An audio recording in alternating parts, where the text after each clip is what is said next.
겨드랑이에 냄새가 심하다라고 염려해서 이제 액취증 수술을 하는 경우도 종종 보게 되고요. 또 입냄새와 관련해서는 편도를 떼어내는 수술을 하는 환자도 볼 수 있고요. 또 생선 냄새 증후군과 관련해서 유전자 검사를 하기 위해 큰 병원을 찾는 경우도 볼 수가 있는데, 안녕하십니까, 경희대학교 한방병원 김진서입니다. 이 시간 주제는요, 채취 즉 몸냄새입니다. 몸에서 고약한 냄새가 난다고 걱정하는 환자들을 종종 대하게 되는데, 이러한 경우 실제로 몸에서 냄새가 나는 원인에 대해서 정확히 감별 진단하는 것이 필요한데요. 주요한 몸냄새 발생의 경우를 나누어서 설명을 하고요. 이들 몸냄새를 효과적으로 줄이기 위한 방법에 대해서 말씀드리도록 하겠습니다. 몸냄새가 심하게 난다라고 걱정하는 경우에는 그 몸냄새가 발생하는 경로와 관련해서 최소한도로 다음에 네 가지는 꼭 확인을 해보아야 해요. 첫째는 흔하게 피부에서 발생하는 경우에요. 정확히 얘기해서 모공에 있는 땀의 주요 성분하고 또 그 주위에 살고 있는 박테리아가 서로 부패하면서 만들어지는 냄새예요. 두 번째는 입안에서 발생하는 냄새예요. 실제로 입안에 공기를 신화하는 몇 종류의 박테리아가 황이라는 성분을 포함하고 있는 냄새 물질을 만드는데, 이 냄새가 코 뒤로에서 날숨 중에 배출되는 경우에는 마치 입이 아니라 내 몸에서 냄새가 나는 걸로 착각할 수 있기 때문이고요.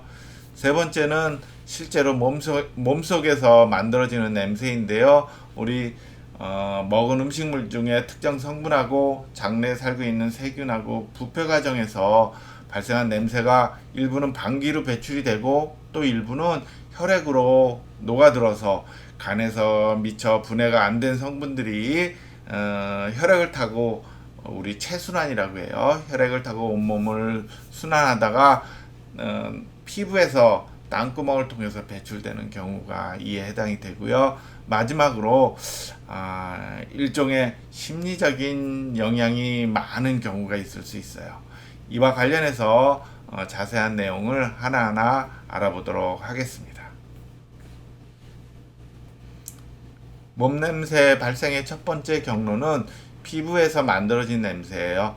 정확히 표현해서는 피부에 털이 나 있고 그 입구에 이제 모공에는 이제 땀의 분비가 이루어지는 아포크린선이라는 게 연결이 되어 있어요.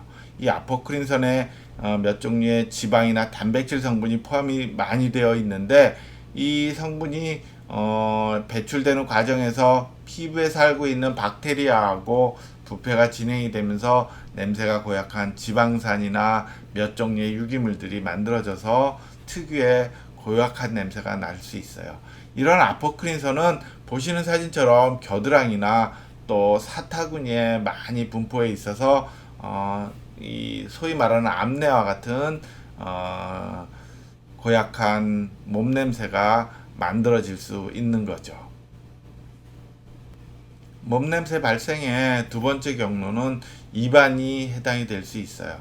입안에서 만들어지니까 입냄새, 즉 구취라고 구분이 분명한 경우가 도 있지만 그렇지 않은 경우가 있어서 이에 대한 세심한 감별이 필요한데요. 예를 들어서 보시는 사진처럼 혀 위에 표면에 쌓여있는 설태라든가 잇몸에 염증이 있다든가 또 자연 발생적으로 발생하는 입안에서 떨어져 나온 세포들이 입안에 살고 있는 몇 종류의 혐기성 세균하고 부패 과정에서 냄새가 발생할 경우에 말을 하거나 이제 할 경우에는 입을 통해서 배출이 되는데, 그렇지 않고 입을 꼭 다물고 있는 경우에는, 예를 들어서 이제 차 안에서 입을 다물고 가만히 운전을 하고 있으면 냄새 물질이 차 안을 가득 채우는 경우가 있을 수 있거든요. 그와 같은 경우가 입안에서 생성된 냄새가 말을 안 하더라도 숨 쉬는 과정에서 코 뒤로 넘어가서 이 부위를 이제 비인두라고 하는데, 이렇게 비강을 통해서 코로 콧바람으로 숨 쉬는 과정에서 배출이 되는 거죠. 이러한 냄새의 양이 많아지면 밀폐된 차 안과 같은 곳에서는 냄새 물질이 꽉 차서 특유의 고약한 냄새가 발생하게 되는데, 이 경우에 냄새가 만들어지더라도 본인은 내가 말을 안 하고 입을 꼭 다물고 있었으니까 입냄새는 아니고 다른 부위, 특히 몸에서 발생한 냄새가 아닐까라고 걱정하게 되는 경우가 이에 해당이 됩니다. 세 번째는 실제로 몸속에서 만들어진 냄새예요. 우리가 특정 음식을 섭취하게 되면 음식의 특정 성분이 장에 도달해서 장 내에 살고 있는 세균하고 대사 과정에서 특정 냄새 물질이 생성이 되는데, 일부는 방귀로 배출이 되고 일부는 혈액으로 확산이 돼서 간 문맥이라는 걸 통해서 간에 도달이 되는데, 이 간에서 그 냄새 물질을 분해할 수 있는 능력 외로 이상으로 그 물질이 섭취하게 되면 그 냄새 성분이 이제 혈액을 타고 온 몸을 돌다가 땀과 함께 배출이 되는 경우예요. 이 경우 대표적으로 우리가 술을 많이 먹으면 간에서 미처 대사되지 않은 알데하이드라는 성분이 앞서 말씀드린 경로로 날숨 중이나 땀이나 이렇게 배출될 수 있고요. 또 우리 한국인 특유의 마늘 냄새가 난다고 이제 하는 경우에는 이제 마늘을 과하게 섭취해서 마늘 중에 특정 황을 포함한 성분들이 간을 통해서 혈액을 통해 전신으로 확산이 돼서 땅구멍으로 배출되는 거고, 상대적으로 서양인의 경우도 육식을 많이 하면서 특유의 몸 냄새가 같은 경로로 발생할 수 있는 거죠.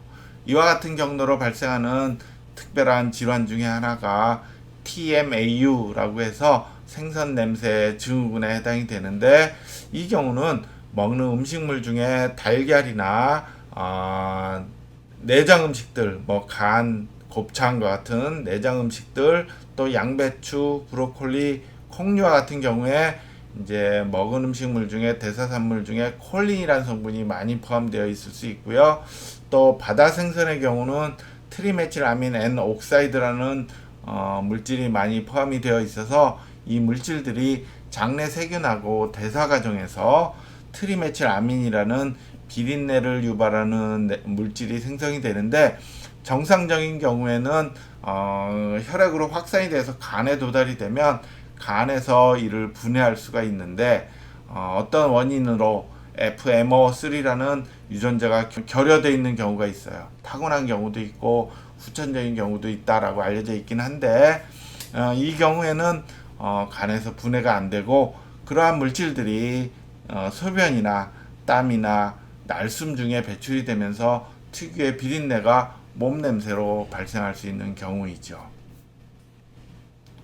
네 번째는 냄새에 민감한 심리 상태는 아닌지 확인할 필요가 있어요. 물론 냄새를 왜곡되게 느끼고 지나치게 과하게 느끼는 후각 이상 여부도 확인을 해야 되고요. 더 나아가서 사실 누구나 냄새가 조금씩 나거든요. 먹은 음식의 영향도 분명히 받고요. 이러한 몸 냄새를 지나치게 염려하는 심리 상태는 아닌지 확인이 필요하고요. 나아가서 이러한 몸 냄새로 인해서 정상적인 사회생활이 어렵고 대인관계를 기피하게 만드는 요인이 아닌지 반드시 확인하는 것이 필요합니다. 이와 같이 몸 냄새가 걱정이 된다면 역겨운 몸 냄새가 발생할 수 있는 주요한 4가지 경우들을 세심하게 살펴보는 것이 필요한데요.